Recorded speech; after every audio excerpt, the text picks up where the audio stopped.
Hello, everyone. Welcome to the Preserve Championship 2020. This is the first round coverage brought to you by GKPro and my Patreon. So, thank you guys both so much for making this possible.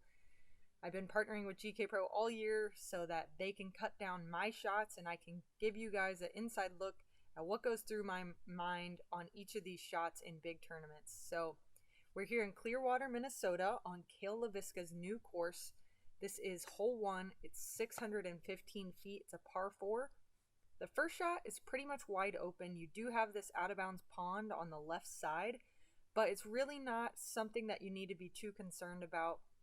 You just want to get one down as far as you can straight, and you'll hopefully get about pin high so that you can just throw your approach straight over that water and not carry the water as long as you need to. If your drive does come up a little bit short, you'll have to carry that water a little bit farther. But my objective here is to get it as far as possible. And so I'm going with my Surge SS. It's my main driver for this tournament. You guys will see that disc fly quite a bit. It's very neutral flying. It's a speed 11, so it is a fast driver, but it's not as overstable as the Zeus or some of the others in the Discraft lineup. From here, it is a pretty simple approach. I'm just throwing my Fierce right at the basket, and I'll be able to card the easy par, or the easy birdie. This should be something that I'm looking forward to doing all of the rounds. It is a pretty self-explanatory hole. You just have to take the thought out of it. Hole 2, on the other hand, is completely different. I really love the dramatic difference between hole 1 and hole 2. This one is very tightly wooded and short. It's a 284 foot par 3 that's dead straight, but the initial gap is so narrow, so it definitely gets into your head. For me, on this tee pad, I'm trying to pretend there are no trees and that I just need to throw a 284 foot shot dead straight. This is my Crystal Fierce, and I like to put it a little high and get that elevator lift down. It does have a little bit too much speed at the end, so I will be deep at the basket, but I'm still inside circle 1.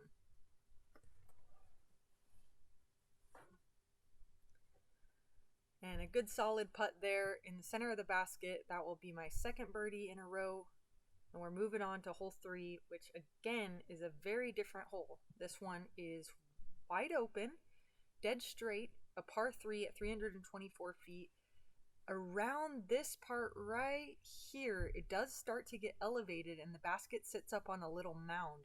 If you don't get enough power forward and your disc starts to hyzer off, you will go downhill, and there is OB on that sidewalk down there. So my thought here is to grab my Crystal Fierce again and just throw it high and hard and let it just drift and glide forward.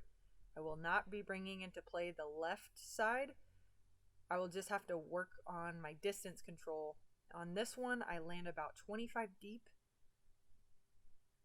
but I hit another good birdie putt, and I'll be 3 for 3 starting this tournament out. Let's get a leaderboard check-in. It looks like Kona Panis is well under par through 13 holes. I'm only through hole 3, so I'm not really thinking about scores at this point yet, especially being round 1. But this is a benefit to you guys to be able to see the UDisc leaderboard. Hole 4, 630 feet, par 4.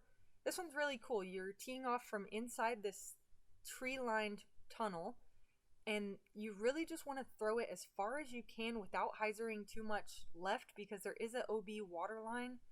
There also is an OB on the right side, as you guys can see on the map, but it doesn't come into play too much because there is a tight tree line right there, so your discs don't really get through. This ball golf green you see here is not OB, so there really isn't too much trouble as long as you throw it straight. Again, similar to hole 1, you want to get as much distance as possible to make that upshot shorter. I'm going with my beaten Zeus here. If you guys tuned in to the last tournament's coverage, the DD Open, this is the one that I lost on hole 1, but I got it back. Luckily, I'm very happy to say that. So it gets a long distance flight, and this is what I'm left with as an approach. As you can see, there is a downhill drop off right before the basket, so you want to make sure to come in softly, or you could glide past the basket by quite a ways. this elevated basket on a tester putt. Don't quite push off that back leg and don't get it high enough. I'm going to have to settle for a par here with the inside the circle miss. Hole 5, 910 feet, par 5. On this long walk over here, I am still thinking about that putt. I need to make sure to push off my back leg and get enough power. I do shake those thoughts off eventually and start thinking about the current hole I'm on. Again, common theme here, throw it as far as you can.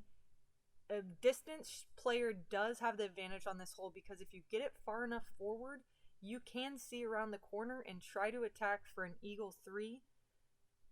Not really too much out of bounds unless you get far enough to the left, but with it being such an open shot, it really doesn't come into play. So I'm feeling the wind, seeing what it's doing, a little bit of a headwind, so I grab my Zeus over my Surge SS, put some turn on it, and looking for that full S flight out to the left. I don't want to be too far right because those trees do make it pretty hard to get around if you are too close to them. So I'm going with my Zeus again here. And I didn't quite get far enough to really bring the eagle into play. I did get quite a ways up there, but I'm just barely outside circle 2. So trying to remove the expectations of the eagle and just lay up and take the par. I'm sorry, the birdie, not the eagle. So hole 6, again, a very different looking hole. It's cool to see so much variety so far in this round. Hole 6 is our first water carry. It's 297 feet. It's a par 3. The OB is not this sidewalk you see, it's the water. So as long as you can carry about 215 feet straight, you will have a safe shot. But that tree line being so close behind the basket makes you want to take a little bit of power off so you don't go in there. For me, I'm throwing my Crystal Fierce because of that fact. I don't want to go too far, but I know that I can throw my putter 300 feet. This is just about 300 feet, but a little bit left. I'm going to be outside this circle looking for this birdie putt. And a solid hit there. I felt very good about this, just outside the circle, and jammed it in there with some authority.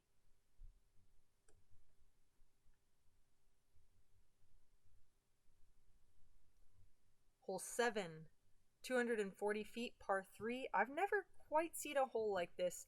You're right off the tee. You're forced to go low ceiling, scooping hyzer up this hill through a gap. And then it crests back downhill and will be on a hanging...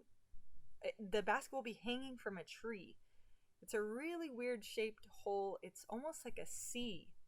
A backwards C, but if the C was like uphill. So I did see the Mando sign, but I was curious what the Mando was. Just getting some clarification there. Doesn't really come into play. They're just trying to tell you not to throw around the woods. So I pull my zone a little wide and I kick into the left right here. I'm forced to pitch out. And from there, this is what I'm looking at. I decide not to give that 50-footer from an elevated hanging basket any chance and just lay up and take the unfortunate bogey there. So leaderboard check-in. We got Missy Gannon leading the pack currently.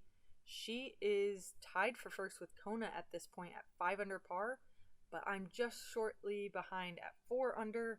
And again, I've only played about 7 holes, so I'm not really thinking about that or even looking at UDisc yet. Hole 8, 1,000 feet. It's a par 5, our second one of the round. This one, no OB on the first shot at all. Throw it as hard as you want.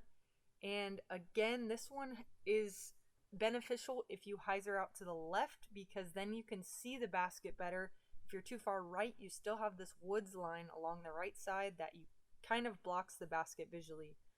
On the next shots, you do have this creek on the left side. Not really a creek, it's a dry creek bed, but that is out of bounds. And it definitely comes into play because on that second and or third shot, it is the most narrow part of the fairway and your disc obviously wants to hyzer out towards it. So looking for as much distance as I can, I'm grabbing the Surge SS, throwing it on an anhyzer, and getting that slow fade out to the left, full S shot. From here, I debated going for it, but I decided not to. I just grabbed my Crystal Fierce and just trying to put this one about 250 feet straight. If I do that one more time, I still could get up there for the birdie. So using the rangefinder, it was about 320, and on hole 3, it was 324, and I went deep. So I know that I can throw this disc that far, just need to commit to it. But let it go early. I hit that tree, and I'm going to be outside the circle with not a whole lot. So I just pitch up and we'll take the safe par.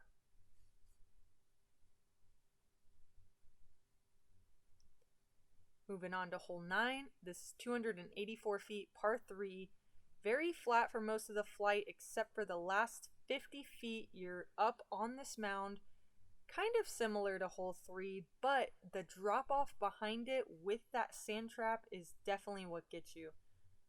You want to land this one short of the basket or left of the basket, but if you do land left, you will have a death putt. So I'm throwing my Crystal Fierce here. A little bit too much speed when it hits the ground, especially on that ball golf green. It just doesn't have much grass to catch it. So I'm left with this 18-footer looking back at it, and we'll card another birdie.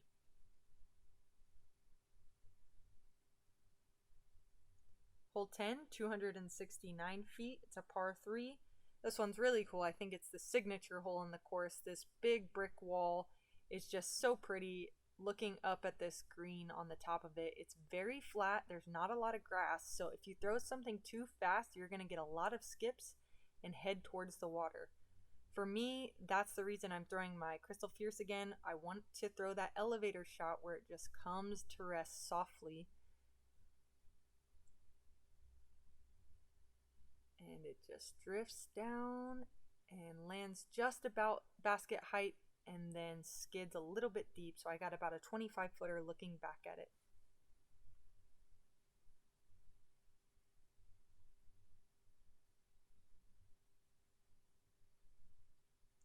Another good birdie putt. And we're moving on to hole 11. This one, I really enjoy this hole. It's 667 feet. It's a par 4. And the OB you see on the map is not that sidewalk. It's actually past the tree line on the right. So you really don't have anything to worry about on this tee. But you're thinking, I need to get it down as far as I can so I can have an easy approach up and get this 3. This ball golf green you see right here is not OB either, so you have a lot of room for error on the putting green. I'm lining up my Surge SS on an anhyzer release, making sure it gets that turn, and I know that it will fade out to the left. From here, I'm going to have an option. Do I want to go left of the tree on an anhyzer or right of the tree on a hyzer? I choose the hyzer, but pull it a little bit too wide. I'm going to have a tester about 25 feet on an elevated basket.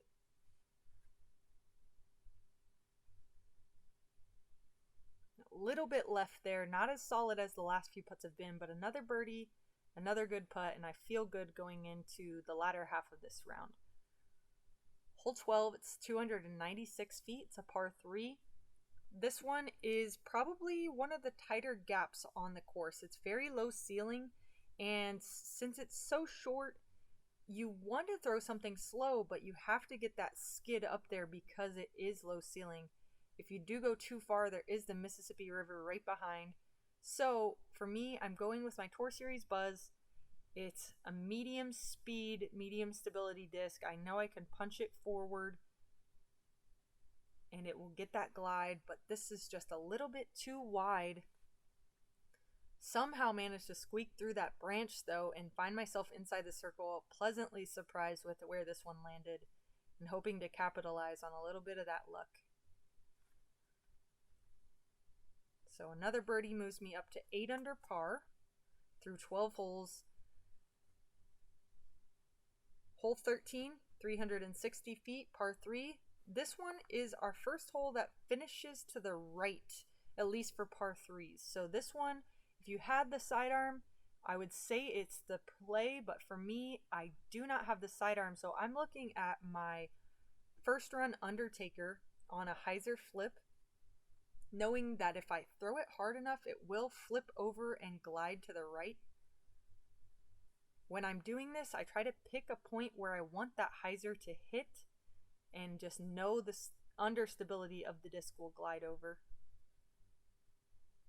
So that was a perfectly executed angle, but a little bit too fast. I'm going to be outside the circle looking back at this one from about 40 feet. Just a tiny bit too high on that one.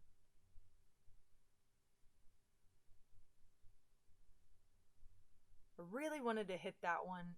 It's such a difficult hole for the right-handed backhand, and would have felt good to capitalize on it, but I will have 2 more attempts at it. So hole 14, 660 feet, par 4. This one had my number in practice. It was definitely in my head, even still on this tee pad during the tournament. So that whole left side, the sidewalk is out of bounds. And so with it going downhill and kind of shaping that direction, it naturally wants to pull your disc towards the out of bounds. I'm trying to throw with enough power that it glides forward, but this one just came out a little bit late, overcompensated for that hyzer, and I'm not out of bounds, but I am in the trees, so we'll have to scramble from here. So I'm stepping out and grabbing my most glidey disc, my Soul, just trying to get as far as I possibly can with as little power as I had. From here, it's about a 150-foot shot, so just throwing the fierce pretty low, knowing I'll get some slide on this ball golf green. If you do go deep of this basket, there is sand traps. So that was my main objective there, is to land short of the basket. Hole 15, 703 feet, par 4. This one is mostly wide open, but off the tee you are thinking about that low ceiling, especially because if you guys saw the way it kind of carried up over that hill. So the hill coming into play and also the branches coming down makes the gap a little bit harder to hit vertically. You don't have so much room to work with. Also, it's pretty narrow there horizontally as well. So I grab my Surge SS and just let that tee kind of work me. I do hit an early branch, but I am in the fairway, just with a lot of distance left to cover. I don't really think it's possible to get to the basket, so I just throw the Surge SS as hard as I can and see what I'm left with.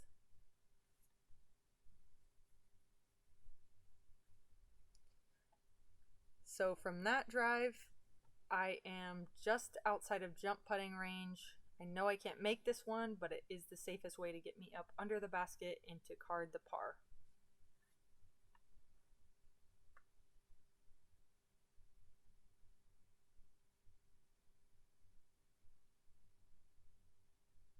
All right, another leaderboard check-in later in the round. I am at 8 under par. And on top of the leaderboard so far, I still have not looked at the leaderboard at this moment. I know that I'm shooting really hot. I've carded a lot of birdies. All of my putts are going in, except for hole 4, and I'm trying to just maintain the confidence that I am feeling right now and not look at the scores. So, hole 16, 378 feet. It's a par 3. This one is dead straight, but the last 50 feet of it is elevated up onto this mound, and the mound does have trees on it. So the play here is to go on the back side of the mound or the front side. You can't be left or right because you won't have a putt due to those trees. For me, I'm grabbing my Undertaker. This isn't the same one that I threw a couple holes ago. This is a newer one, so it has some more stability to it. and I just let this one go so low and too much hyzer. I'm going to be on the short side outside of circle 2. So we'll have to settle and pitch this one up here and take the par. I was obviously still trying to run it, but it's such a far putt that I'm not necessarily thinking I'm going to make this. Just trying to get it as close as possible.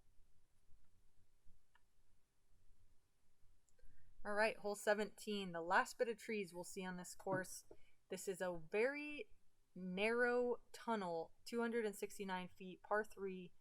Only about the first 180 feet are wooded. Then you have this open little meadow that the basket is sitting in, elevated pretty close to the pond that will be out of bounds behind the basket. I feel very comfortable with this Crystal Fierce. I've thrown it a lot today. Now I just need to throw it straight one more time. And just not quite enough commitment to that. It came out early, but I did get a beneficial tree kick. So trying to convert on this lucky birdie here and just barely make it up over the rim to move up to 9 under par. So last hole, and this one has so much of a mental element to deal with on this one. There's so many thoughts. Don't go OB, don't throw it too far left, don't put it in the sand pit. So many things are going through my head, but right away off the tee, all I'm thinking about is throw it as far as you can on an anhyzer and see what's left, because if I get up there far enough, I am going to go for the eagle across this pond. If you don't get far enough though, you really need to make sure you tell yourself it's not possible and to pitch up and go for the third shot over the water instead of the second shot. So this is the Surge SS turned over. It's getting a nice glidey flight and just a soft, stable finish. I've really been enjoying this disc. So I am far enough to consider going for it. I'm grabbing my Zeus here so I can put a little bit more power on it. And I get a little too nose up, so it will hyzer out. For a moment, I thought this one was out of bounds, but the spotter gave me the green flag, and I'm just barely safe up there. So this is what I'm left with for eagle. Again, one of those ones that's not quite possible to make being uphill and outside of 85 feet, but I'm very happy to get it up close, and I'll have this left to card the birdie 4 and shoot a double-digit round, 10 under par. Such a good way to open up a tournament, shooting 10 under. I know Katrina was on my card who shot a 5 under, and at this moment I'm starting to look at the scoreboard to see, did I do enough to land on that top spot and move into round 2 with a lead? I want to give one more shout out to GKPro and to my Patreons for making this possible. Thank you so much.